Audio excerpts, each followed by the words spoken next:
back home safely, but they now face an uncertain future. My colleague Arunade Mukherjee sent this report.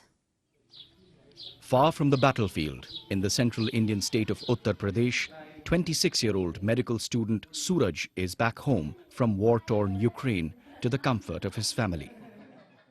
While he is safe, his medical degree and future are at risk. Sooraj was 3 months away from earning his medical degree when the war broke out. A farmer's son, Sooraj was going to be the first doctor not just in the family but in his entire village. Since he couldn't gain admission to a government college, heading to Ukraine was the next affordable option. I would have had to pay nearly $150,000 in a private Indian medical college, but in Ukraine it cost me around $30,000 for the entire 6-year course. But even for this, I took a huge loan and my father had to sell parts of our ancestral land.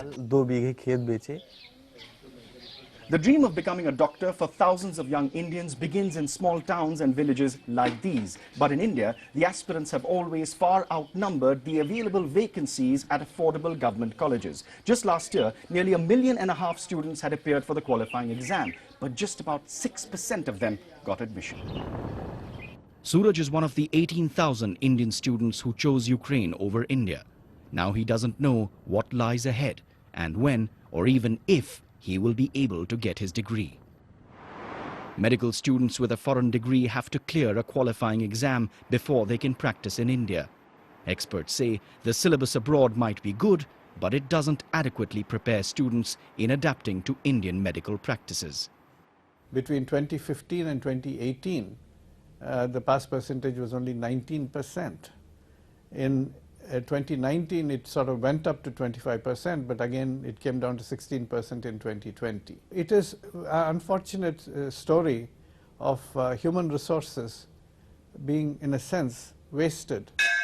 Hundreds of kilometers away in the eastern state of Odisha, 22-year-old Swati just returned from Ukraine and is struggling to learn medicine over a Zoom class her university has organized.